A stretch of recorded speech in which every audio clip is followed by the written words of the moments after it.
안녕하세요. 리얼 데브러닝 강사 전병선입니다. 개발자 머신으로 무엇이 좋을까 고민하는 사람들이 많은 듯합니다. 오늘은 이 이야기를 해볼까 합니다. 저는 개발자로 30년 이상을 살면서 비교적 많은 머신을 사용했습니다. 저의 첫 개인용 개발 머신은 IBM 호환 PC였습니다. 하드디스크도 없고 플로피 디스크 2개만 있는 8086 CPU가 탑재된 도스 운영체제가 실행되는, 지금 생각하면 장난감 수준의 컴퓨터입니다. 제가 개발자로 왕성하게 활동하던 시절의 꿈의 노트북은 IBM 싱크패드였습니다. 이제는 레노버로 넘어가서 아직까지 명맥을 이어오고는 있으나 2005, 6년쯤 레노버에서 처음 생산된 싱크패드를 사용하고 실망한 기억이 있습니다. 그 후에 카본 싱크패드를 포함해서 마이크로소프트 서피스와 LG 그램과 같은 다양한 노트북을 사용했지만 이 IBM 싱크패드만큼 강력한 느낌을 받지 못했습니다. 특별히 모바일용 CPU가 탑재된 노트북은 성능이 따라주지 않기 때문에 개발자용으로는 적합하지 않았습니다. 그러다가 처음 사용한 맥 운영체제가 탑재된 노트북이 2008년에 출시된 맥북 에어였습니다. 서류 봉투에서 꺼내는 프리젠테이션과 디자인에 매혹돼서 구입한 것이었습니다. 처음에는 맥 운영체제를 사용할지는 모르기 때문에 부트캠프에 윈도우를 설치해서 윈도우 노트북으로 사용하였습니다. 이 맥 운영체제에 익숙해지는데 한 2년은 걸린 것 같습니다. 그 후 지금까지 다른 윈도우 노트북을 함께 사용하면서도 맥북과의 동행을 지금까지 이어오고 있습니다. 그 다음 맥북은 2013년에 출시된 인텔 코어 i7이 탑재된 맥북 프로입니다. 지금은 배터리가 부풀어 올라서 서버용으로만 사용하고 있지만 그래도 10년 넘게 아직도 사용하고 있습니다. 세 번째 맥북은 2019년에 출시된 인텔 코어 i9이 탑재된 맥북 프로입니다.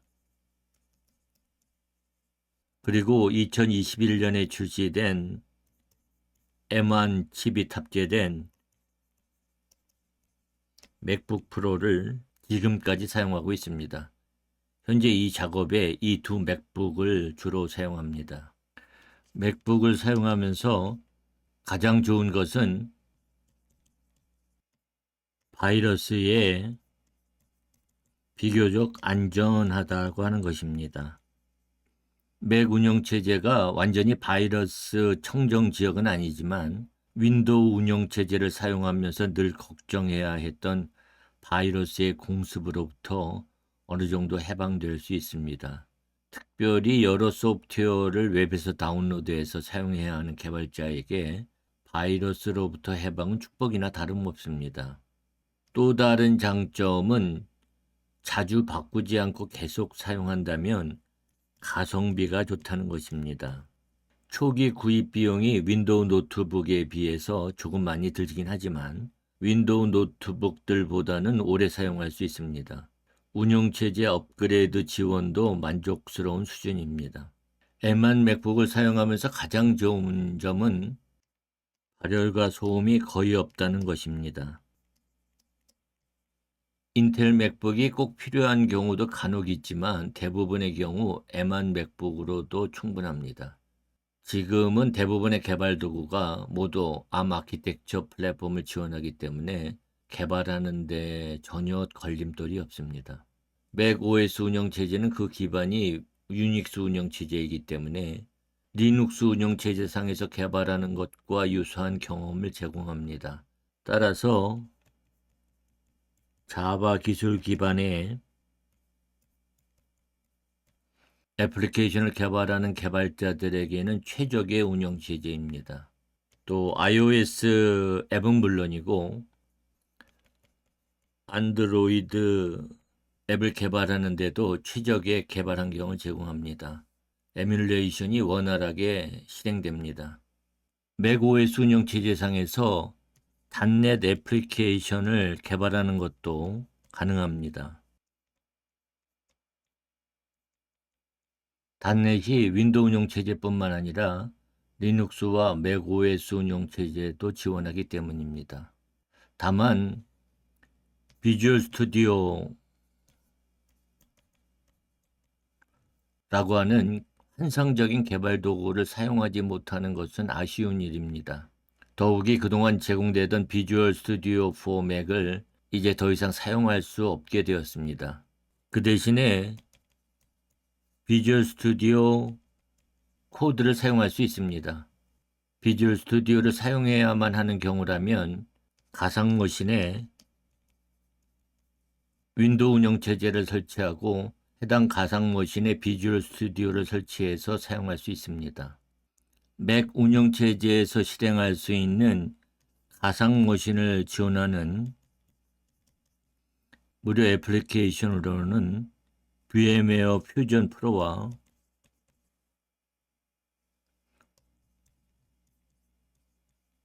오라클 버추얼박스가 있습니다.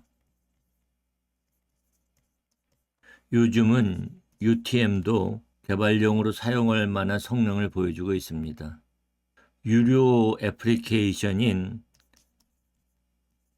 패러럴즈 데스크탑은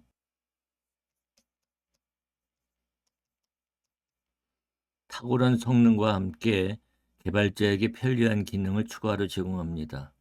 가상머신에 윈도우 운영체제뿐만 아니라 리눅스와 맥OS 운영체제도 설치할 수 있기 때문에 하나의 머신 안에 여러 운영체제가 설치된 가상머신을 관리하고 사용할 수 있습니다. 특별히 분산 환경에서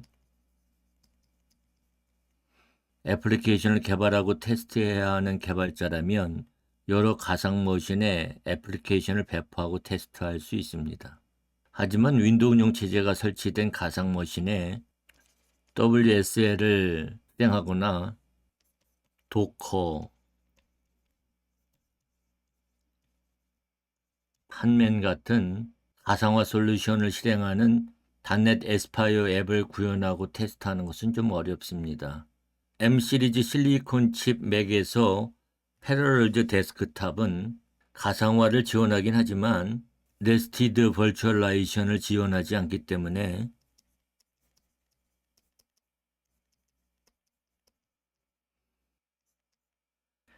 WSL1만 지원하는 등 원천적으로 한계가 있습니다.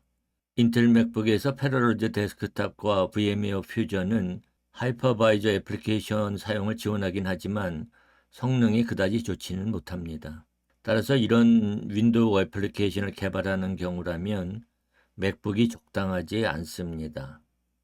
이런 한계를 극복할 수 있는 대안은 있습니다. 윈도우 가상 머신에서 원격에 있는 도커나 판맨 서버에 접속하는 것입니다. 물론 리눅스 가상 머신에 도커나 판맨을 설치하고 무리 없이 개발에 활용할 수는 있습니다. 반대로 윈도우 노트북이나 데스크톱에서 하이퍼V와 VM웨어 워크스테이션, 오라클 버추얼박스에 윈도우와 리눅스 운영체제가 설치된 가상머신을 생성할 수 있고 또 해킨토시 맥OS를 가상머신에 설치할 수는 있지만 제 경험으로는 성능이나 사용 편의성이 다소 떨어집니다. 저희의 경우에는 두 대의 인텔 맥북과 M1 맥북에 패러럴즈 데스크탑과 VM웨어 퓨전, UTM에 여러 윈도우와 우분투, 오라클 리눅스, 맥OS 가상머신을 생성해서 데이터베이스 서버를 구축하고 개발과 강의에 활용하고 있습니다. 특별히 여러 가상머신을 사용한다면 경제적인 부담을 감당할 수 있는 범위 내에서 가능한 한 많은 코어와 메모리, SDD가 탑재된 제품을 구입하는 것이 좋습니다. 최소한 16기가 메모리와 1TB SDD 그리고 M 시리즈 프로칩이 탑재된 맥을 선택하는 것이 필요합니다.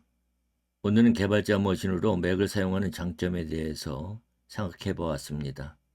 감사합니다.